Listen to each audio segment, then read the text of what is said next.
नंदी हुए तो सांगोपांग विधि से उन्होंने यज्ञोपवीत उपनयन संस्कार आदि कराकर वेदाध्ययन करवाया, वेदों का अध्ययन करवाया। और जब वेदों का अध्ययन कर रहे थे तो भगवान शंकर की माया देखो, भगवान शंकर की माया से प्रेरित होकर के मित्र और वरुण दोनों नंदी के दर्शन के लिए आ जाते हैं।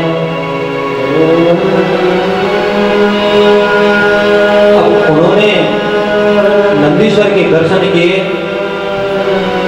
और तब सिराद ऋषि से कहने लगे, हे ऋषिवर, देखिए भगवान शंकर की माया से सब कुछ भूल गए आज सिराज जी, जब ये मित्र और वरुण नामक दोनों ने नंदीश्वर के लिए कहा कि हो तो सब ठीक था, लेकिन अब इसकी आयु केवल 1 वर्ष शेष है। तुम्हारा जो ये पुत्र नंदी है ये अल्पायु लेकर आया है, इसकी मात्र 1 वर्ष की आयु शेष है। लेकिन सुधाद ऋषि को ये भी ध्यान नहीं है कि ये तो साक्षात भगवान शंकर हैं जो मेरे यहाँ पुत्र बनकर आए हैं, लेकिन भगवान की माया। सुधाद ऋषि ये सुनकर दुखी हो और इतने दुखी हुए अपने पुत्र के प्रति कहते हैं, क्योंकि नंदीश्वर जी ने कहा कि पिताश्री आपके दुख का कारण है क्या, ये ऐसा होना चाहिए पुत्र। अपने माता पिताओं को पूछे तुम दुखी क्यों हो, तुम्हारी क्या इच्छा है, क्या कर सकता हूं मैं आपके लिए। ऐसे संस्कार हो हमारे बारे। और जब नंदीश्वर जी ने कहा कि पिताजी आपके दुख का कारण क्या है, तो तब सिराज ने कहा, हे वत्स, हे पुत्र, अवाल्प मृत्यु दुखेना दुखितो तीव पुत्रका को मे दुःखं हरतु मे शरणं तं प्रियामि। बोले, हे पुत्र, अभी जो मित्र और वरुण ये दोनों आए थे, उन्होंने मुझसे कहा कि बस आपका पुत्र जो है अल्पायु लेकर आया है, इसकी अब केवल 1 वर्ष की आयु शेष रह गई है, बस मेरे दुख का कारण तो यही है, मैं क्या करूं, कौन सा ऐसा अनुष्ठान करूं जिससे तुम्हारी अल्पायु समाप्त हो और तुम्हें दीर्घायु प्रदान हो। जब इस प्रकार सुधाद ऋषि ने कहा कि क्या करूं मैं तुम्हारे लिए, नंदीश्वर जी ने कहा, पिताश्री आप दुखी मत होइए, आप दुखी मत होइए, बल्कि आप संतोष रखिए, प्रसन्न हो जाइए, क्योंकि मैं कुछ नहीं करूंगा, मैं कोई जब तक आदि नहीं करूंगा, मैं तो केवल भगवान का भजन करूंगा। नतात तपसा मृत्युं वंचिष्येन विद्यया महादेवस्य भजनान् मृत्यो येषामि नान्यथा। बोले, हे पिताश्री, तप से न केवल विद्या से, मैं तप से भी तप भी नहीं करूंगा, विद्या से अपने ज्ञान से कोई उपाय भी नहीं करूंगा, इन चीजों से ये मृत्यु नहीं रुक सकती। हाँ, केवल अगर मृत्यु रुक सकती है तो जो संहार के देवता भगवान शंकर हैं वही इस मृत्यु को रोक सकते हैं।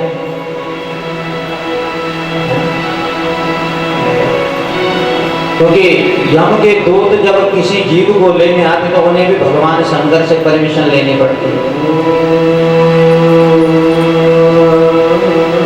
और जब भगवान शंकर परमिशन देंगे तभी आगे बढ़ते हैं। मैंने कहा था ना कि अगर किसी को फांसी की सजा सुना दी गई और राष्ट्रपति ने रोक दिए तो कोई पूछ ही नहीं सकता राष्ट्रपति को क्यों रोकी गई। तो भगवान शंकर को कौन रोकेगा? वो तो कालों के काल महाकाल हैं, और काल महाकाल न किसी के लिए रुकता है।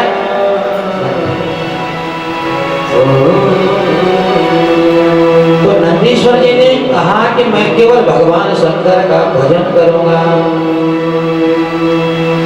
और इत्युक्ताहं पितुः पादो प्राणम्या शिरसा मुने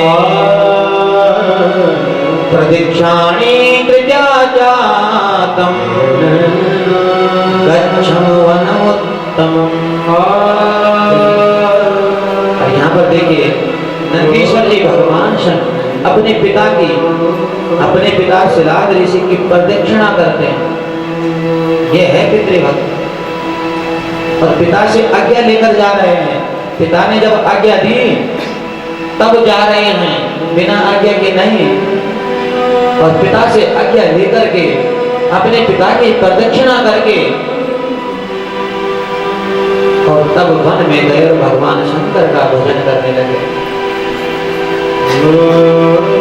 और जब भगवान शंकर का भजन किया, नियम बनाए, नियम को बढ़ाते रहे और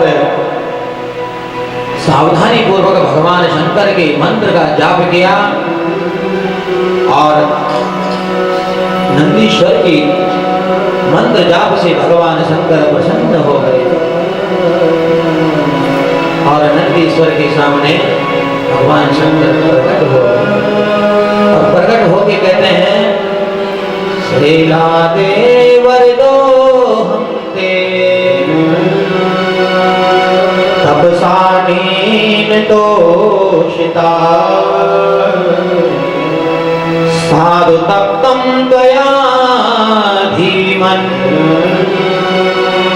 ब्रूहि यत्ते मनोगतम्। भगवान शंकर ने कहा, हे शिलाद पुत्र, मैं तुम्हारी इस तपस्या से संतुष्ट हूँ और मैं तुम्हें वरदान देने आया हूँ। और अच्छी तपस्या की है तुमने, तुम्हारी तपस्या मुझको संतुष्ट करने वाली थी, इसलिए तुम मेरे से वरदान मांगो। और उस समय नंदीश्वर जी ने सर झुकाकर भगवान शंकर की स्तुति की। और भगवान शंकर की जब स्तुति की, और तब नंदीश्वर जी ने कहा, प्रभु मैं अपने सुख के लिए ये तपस्या नहीं की मैंने, अभी तो अपने पिता के दुख के निराकरण के लिए मैंने आपको प्रसन्न किया है। और मेरे पिता का एक ही दुख है, उन्हें लगता है कि मैं इस संसार में अलवायु लेकर आया हूँ, बस यही दुख है मेरे पिता का। तब भगवान शंकर ने नंदीश्वर के लिए कहा कि तुम अपने पिता एवं सुहृदयों सहित आज से अमर हो जाओगे। नंदीश्वर को अकेले नहीं, पिता सहित पूरे परिवार को बोले तुम सभी अमर हो जाओगे, ये अक्षय वरदान मैं तुम्हें देता हूँ। जन्म जरा मृत्यु तुम्हें कभी भी प्राप्त नहीं होगी। और इसके बाद पार्वती जगदम्बा ने कहा, हे नंदीश्वर, क्योंकि जब अजर अमर का प्रदान भगवान शंकर ने दे दिया तो तब शिलाद ऋषि सहित नंदीश्वर को भगवान कैलाश में ले गए। और कैलाश में भगवान शंकर ने कहा कि आज से हमारे गणों के जो अध्यक्ष होंगे नंदीश्वर होंगे। तब पार्वती जी ने नंदीश्वर का अभिषेक जो है उस पद पर कर दिया और बोले मैं तुम्हें अपना गणेश्वर बनाना चाहती हूँ, तुम मेरे ही पुत्र हो। इस प्रकार नंदीश्वर के लिए कहा और अनेक प्रकार के वरदान दे दिए। और तब नंदीश्वर ने कहा तथा शंकर श्रीयान शस्मार गणपावना स्वतंत्र परमेशान वत्सला। नंदीश्वर ने कहा कि सर्वस्व प्रदान करने वाली भक्त वत्सला, हे शिवा, हे भगवान शंकर, अपने श्रेष्ठ गणाधिपों का स्मरण किया और शिव का स्मरण करते हुए असंख्य गणेश्वर वहां एकत्र हो गए। तो जब सभी गणों को बुलाया, सभी गणों के सामने भगवान शंकर घोषणा करते हैं, बोले भाई हे गणों, जो ये नंदीश्वर है, नंदीश्वरोऽयं पुत्रो मे सर्वेषां ईश्वरेश्वरा, प्रियो गणाग्रणी सर्वे प्रियतां वचना मम। बोले हे गणों, जो ये नंदीश्वर है मेरा परम प्रिय पुत्र है, अतः तुम लोग इसे सभी गणों का अग्रणी, गणों का अध्यक्ष, अपना ईश्वर बनाओ। सभी गणों का सेनापति नंदीश्वर जी को बना दिया। बोले ये मेरी आज्ञा है तुम्हारे लिए। और शिव की आज्ञा पाकर स्वयं ब्रह्मा जी ने एकाग्रचित होकर के नंदीश्वर को समस्त गणों का अध्यक्ष बना दिया। अधिपति पर अभिषेक नंदीश्वर जी का कर दिया और मन ही मन नेत्रों से अश्रुपात हो रहे हैं नंदीश्वर के, आनंदित और दिव्य प्रसन्नता नंदीश्वर को हो रही है। और इतना ही नहीं, मरुतं चासुता देवी सुयसास्तु मनोहरा, पत्नी सा में अवध लिप्या मनोनयन नंदिनी। मन और नेत्रों को आनंद प्रदान करने वाली जो मरुत की कन्या सुयसा है, उसके साथ में नंदीश्वर जी का विवाह हुआ। और तब भगवान शंकर ने कहा, शृणु सत्पुत्रतातस्त्वं सुरसेयं तव प्रिया, ददामि ते वरं प्रीत्या यत्ते मनसि वाञ्छितं। बोले हे नंदीश्वर, हे पुत्र, सुनो, तुम मेरे ही पुत्र हो। जिस प्रकार गणेश और कार्तिकेय मेरे पुत्र हैं, ठीक उसी प्रकार तुम भी मेरे पुत्र हो। और ये जो मरुत की कन्या सुयसा है, ये तुम्हारी पत्नी है। और तुम्हारे मन में जो भी अभिलाषा हो उसे मैं प्रेम पूर्वक तुम्हें प्रदान करूंगा।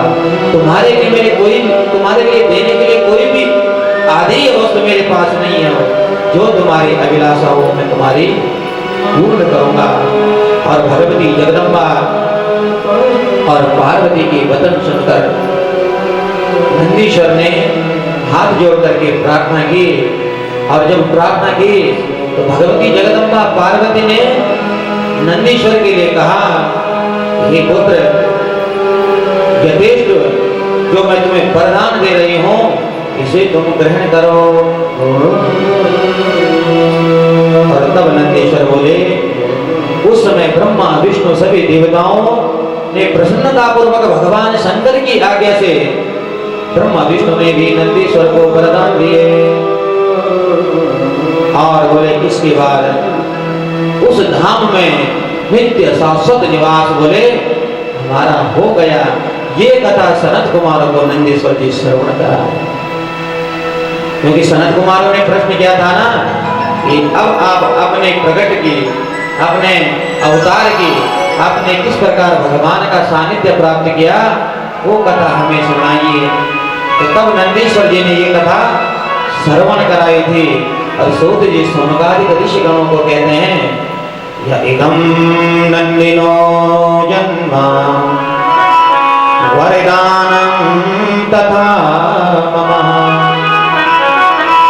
अभिषेकं विवाहं च शृणुया श्रावये तथा। जो भक्त भाव और भक्ति प्रेम के साथ में आदर के साथ इस नंदीश्वर के प्राकट्य का प्रसंग श्रवण करता है, उसके जीवन में भगवान की भक्ति पूर्वक भक्ति की वृद्धि होती है, विवेक जीव का जागृत हो जाता है और उसको इस जीवन में आरोग्यता प्रदान होती है। जो अल्पायु जीव यहाँ आया है उसके दीर्घायु प्राप्त होती है और अंत में इस लोक का समस्त सुख होकर भगवान के धाम को जीव चला जाता है। तो शिव शंकर भगवान की। तो एक बार भगवान ने भैरव अवतार लिया था। ये कथा मैंने वैसे सुना रखी आपको। कब लिया था भगवान ने भैरव अवतार?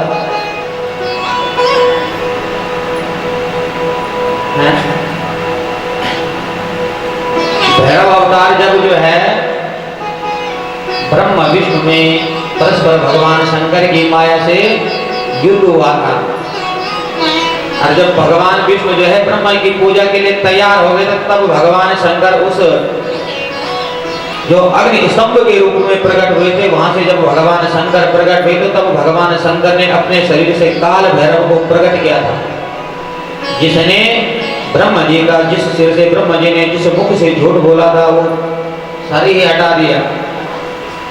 तो इसलिए काल भैरव अवतार भगवान शंकर ने धारण किया था। और आगे अब कथा आती है भगवान शिव के जो महाकाल आदि अवतार हैं, उन अवतारों में भगवान शंकर की शक्ति का नाम क्या है?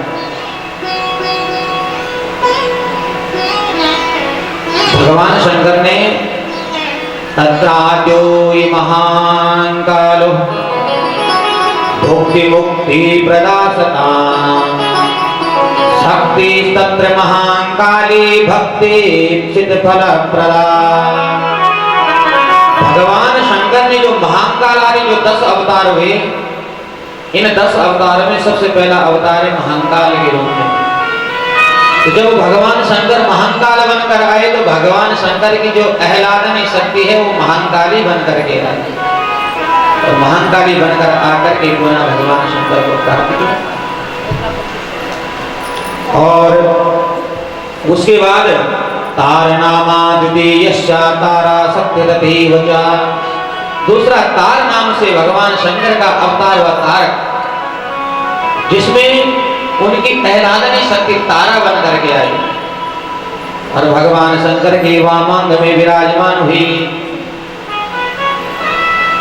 भुवनेशो इवाला तृतीया प्रकीर्तिता भुवनेशी शिवा तत्रा बाला सुखदाशता। और भुवनेश्वर के नाम से भगवान का तीसरा अवतार हुआ, जिसमें भगवान की शक्ति भुवनेश्वरी बन करके आई। जो 10 महाविद्याएं का नाम है ना वो यही है। इन 10 अवतारों की जो शक्तियां हैं वो ये 10 महाविद्याएं। और श्री विद्येषु षोडशा श्री विद्या षोडशी शिवा। और षोडश नामक जब भगवान का अवतार हुए तो वो शक्ति षोडशी बनकर आई। पंचमो भैरवाख्याता सर्वदा भक्ति कामदा भैरवी गिरिजा तत्रा सदुपासक कामदा। और 5वां अवतार भैरव है, जो भक्तों की समस्त मनोकामनाओं को पूर्ण करने वाला है। तो उस 5वें अवतार में उनकी जो आह्लादनी शक्ति वो भैरवी बन करके आई। और छिन्न मस्तक नामासो शिवा षष्ठा प्रकीर्तिता। तो छिन्न मस्तक नाम से जब भगवान का अवतार हुआ तो उनकी जो आह्लादनी शक्ति है वो छिन्न मस्तिका बन करके आई। धूमवान सप्तमा शंभो। सभी अभिलाषितों को पूर्ण करने वाले भगवान शंकर जब धूमवान बनकर आए तो उनकी वो आह्लादनी शक्ति धूमावती बनकर के आई। शिव अवतार सुखदो हष्टमो बगला मुखा। और जब भगवान शंकर का 8वां अवतार बगला मुख के नाम से हुआ तो वो जो आह्लादनी शक्ति है भगवान के, वो बगला मुखी बन करके।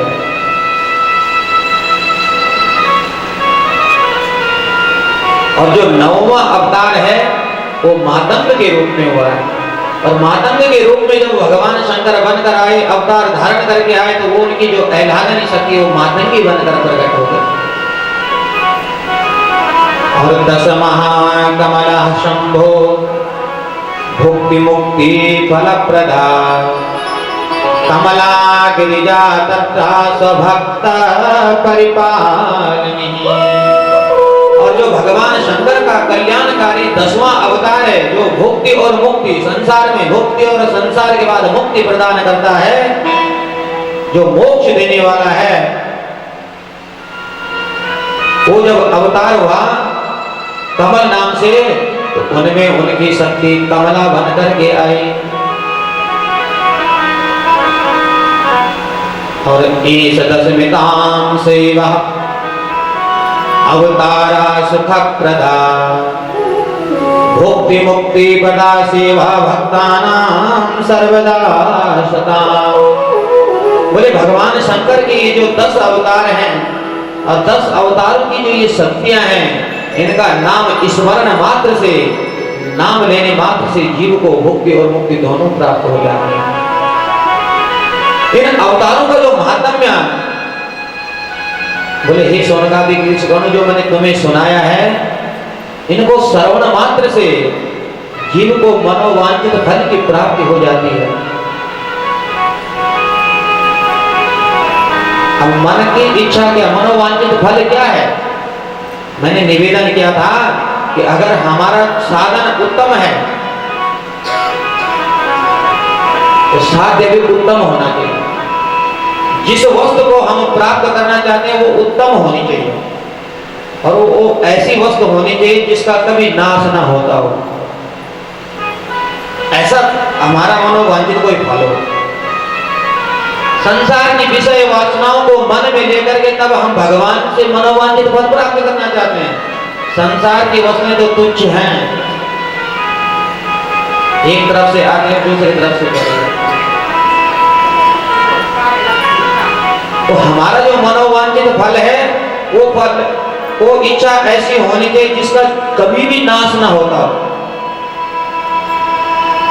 तो तब उस ये भाव हमारा हो, तब हम इन कथाओं को श्रवण करें, इन अवतारों के नाम को स्मरण करें, तब उसको भुक्ति तो अपने भगवान कह तो रहे हैं कि भुक्ति अपने आप मिल जाएगी। तो इस संसार में जो जीव है उसे भुक्ति तो चाहिए, तभी तो संसार चलेगा।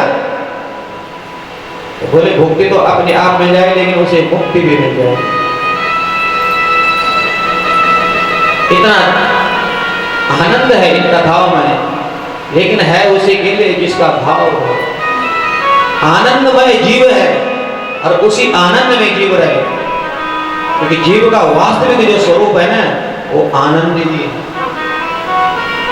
लेकिन हमने अपने हाथ से इस आनंद को तो सुला रखा है, और काम क्रोध मद लोभ मोह छल कपट ईश द्वेष राग इनको जगा रखा है, इसलिए हमें आनंद की अनुभूति नहीं हो रही।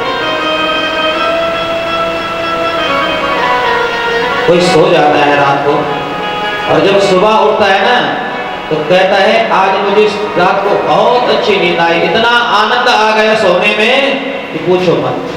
अब बताओ क्या उसने खाया है, क्या पिया है? बिना खाए भी आनंद आ गया, केवल सोया था।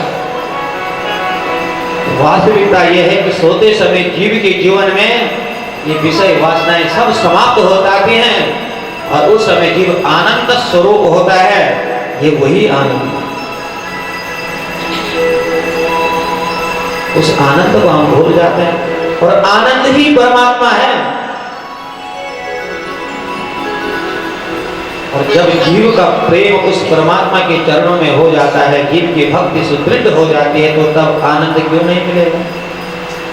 अब उस आनंद को न जाने कहाँ ढूंढ रहे हो, और मृग की भांति, और उसे यही पता नहीं कि ये सुगंध कहाँ से आ रही। अब भगवान तो हृदय में विराजमान है, तो उन्हें तुम ढूंढ रहे हो फिर जगह। ऐसा जीवन में ना हो। तो नंदीश्वर जी ने कहा कि हे सनत कुमारों, पुरा सर्वेश्वर सक्र मुखादैत्या पराजिता त्यक्त्वा मरहवतीं भीत्या पालयन्ता निजापुरी।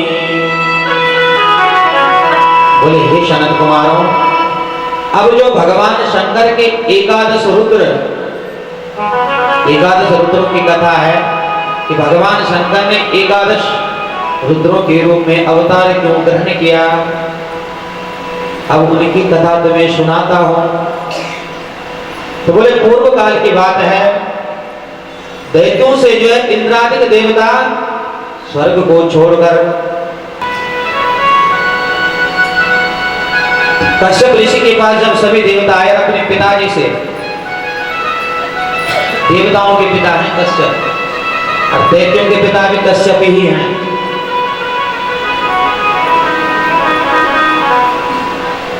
तो देवता जब कश्यप ऋषि के पास में गए, हाथ जोड़कर व्याकुलित होकर के प्रणाम किया, तो बोले पिताश्री हमारे दुख का आप निराकरण तो करो, हमें बार बार ये दुख उठाना पड़ता है। और उनके ये बात सुनकर कश्यप जी दुखी हो गए। लेकिन जो ज्ञानी व्यक्ति होता है दुख उसके जीवन में भी आता है, लेकिन क्षण मात्र के लिए आता है।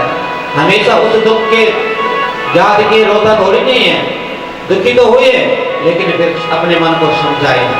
ज्ञानी व्यक्ति उस दुख को ज्ञान से काट लेता है और अज्ञानी उस दुख को बार बार याद करके जीवन भर रोता रहता है। कश्यप जी ने धैर्य धारण किया और अपने पुत्रों को आश्वासन दे दिया कि तुम चिंता मत करो, और धैर्य धारण करके प्रसन्नता पूर्वक विश्वेश्वर भगवान शंकर की जो काशी नगरी है उस नगरी की ओर प्रस्थान किया। बोले आशुतोष शिव शंकर भगवान की। तेरे डमरू की धुन सुन कर मैं काशी नगरी आया हूँ। तेरे डमरू की धुन सुन कर मैं काशी नगरी